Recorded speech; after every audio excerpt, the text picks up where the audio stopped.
Thank you so much Shankar. 15 years తర్వాత మళ్ళీ ఈరోజు నా బర్త్డే సెలబ్రేట్ చేసుకున్నా. కాదు నా బర్త్డే రోజు చాలా హ్యాపీగా ఉన్నా. హా, మా నాన్న అప్పుడప్పుడు అంటుండేవాడు, నువ్వు పుట్టిందే 10 మందిని సంతోషంగా ఉంచడానికి రా అని. ఈ పొగడతలన్నీ నాకు కామనే. ఇంకేదైనా పొగడాలనుకుంటే పొగడొచ్చు, నేనేమనుకోను. ఇప్పుడు నిజం చెప్పు. ఇప్పుడు ఈ హ్యాపీ మూమెంట్లో నిజాలు అవసరమా? అవన్నీ తలుచుకుంటే నేను ఏడ్ చేస్తా. వద్దొద్దు, కాసేపు ఓన్లీ అబద్ధాలు చెప్పుకుందాం. నిజాలంటే భయపడాలి కానీ అబద్ధాలు ఏముంది, చెప్పేసుకుందాం. అయితే ఫస్ట్ నువ్వే చెప్పు. ఆ, మాదో పెద్ద రాయల్ ఫ్యామిలీ. మా ఇంట్లో 10 కాదు 20 మంది పని వాళ్ళు ఉంటారు తెలుసా. నేను అడుగు కింద పెట్టక ముందే 10 మంది వచ్చి నాకు సేవలు చేస్తూ ఉంటారు. అబ్బో. ఇకపోతే మా నాన్న మా రాయల్ ఫ్యామిలీకి పెద్ద పేరు తీసుకొచ్చినాయి. మా తాత ఆస్తిని 100 రెట్లు పెంచాడు తెలుసా మా నాన్న. అసలు నన్ను ఎప్పుడు తిట్టలేదు. ఇకపోతే మా అమ్మ నేనంటే చాలా కోపం. నేనంటే అసలు ఇష్టమే లేదు. నేను అడిగింది ఏది నాకు ఇవ్వదు. ఇక నాకు డ్రింకింగ్ హ్యాబిట్స్ ఏం లేవు, అస్సలు తాగను. మా ఫ్రెండ్స్ అప్పుడప్పుడు నన్ను హే టీ టోట్లర్ అంటారు. అంటే నువ్వు పచ్చి తాగుబోతువు అనమాట. చిచి అలా అర్థమైందా? ఇప్పుడు మీ గురించి చెప్పండి. అమ్మా నాన్నది అరేంజ్డ్ మ్యారేజ్. ఓ, లవ్ మ్యారేజా? వాళ్ళిద్దరూ పెళ్ళయ్యాక చాలా హ్యాపీగా ఉండేవాళ్ళు. అసలు గొడవలే అయ్యేవి కావు. ఎప్పుడు ఇద్దరు చాలా ప్రేమగా ఉండేవాళ్ళు. వాళ్ళని చూసి నేను చాలా హ్యాపీగా ఫీల్ అయ్యేదాన్ని. వాళ్ళెప్పుడు నాతోనే ఉండేవాళ్ళు, నా కోసమే ఉండేవాళ్ళు. అసలు నేను మా ఇంట్లో ఒక్కసారి కూడా గొడవ చూడలేదు తెలుసా.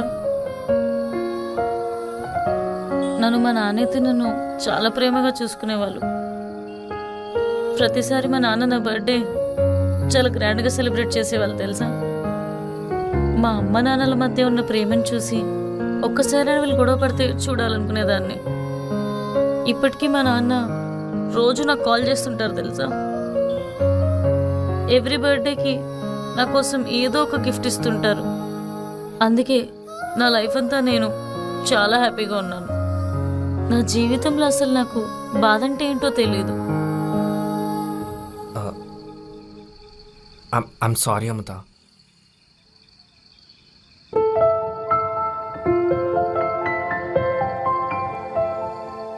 అలా హ్యాపీగా ఉన్న నా లైఫ్లోకి శంకర్ అనే వేస్ట్ ఫెలో ఒకడు వచ్చాడు. ఎప్పుడు నవ్వే నన్ను ఏడిపిస్తూ ఉన్నాడు. ఇది అబద్ధమా నిజమా? ఇందులో వేస్ట్ ఫెలో ఒకటి నిజం, మిగతాదంతా అబద్ధం. But seriously Shankar, you made me laugh, you made me feel special today. Thank you so much. చెప్పాను కదా, నేను పుట్టిందే 10 మందికి సంతోషాన్ని పంచడానికి. నువ్వు మళ్ళీ స్టార్ట్ చేసావా? ఏంటి మాటలో పడి మనం 10 కిలోమీటర్లు వచ్చేసినట్టున్నాం.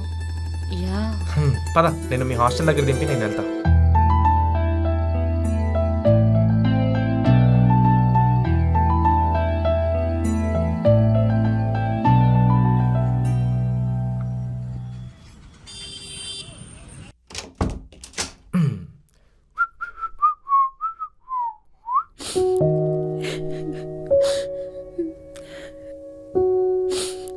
ఏమైంది? క్లయింట్కి సబ్మిట్ చేసిన ప్రాజెక్ట్లో మిస్టేక్ ఉందంట. క్లయింట్ కంప్లైంట్ చేశాడు. మిస్టేకా? అదేంటి? సునీత నీకు ఆల్రెడీ చెప్పా కదా టెస్ట్ చేసి పంపించమని. అవును శంకర్, కానీ బై మిస్టేక్లో నేను క్లయింట్కి సెండ్ చేసేసా.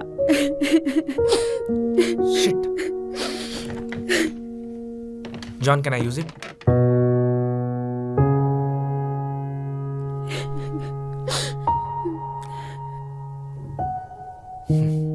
చూసుకోవాలిగా Sunitha.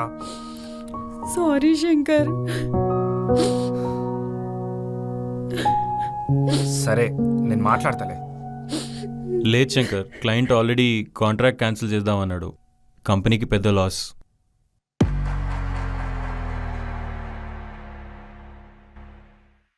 Shankar, come inside.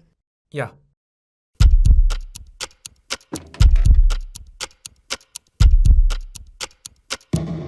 Shankar, everyone is wrong here. Client project cancel చేయడం అనేది చాలా పెద్ద థింగ్. అసలు ప్రాజెక్ట్ టెస్ట్ చేయకుండా క్లయింట్కి ఎలా పంపిస్తారు? Don't you know the basics? I think everyone is fake here. అందరి మీద బ్యాక్గ్రౌండ్ వెరిఫికేషన్ ఇస్తున్నాను. I know you're not fake అని, బట్ టోటల్ టీమ్ కాబట్టి నీ బ్యాక్గ్రౌండ్ కూడా చెక్ చేస్తారు. That's normal. బట్ బ్యాక్గ్రౌండ్ వెరిఫికేషన్లో వీళ్ళు ఫేక్ అని తెలియాలి.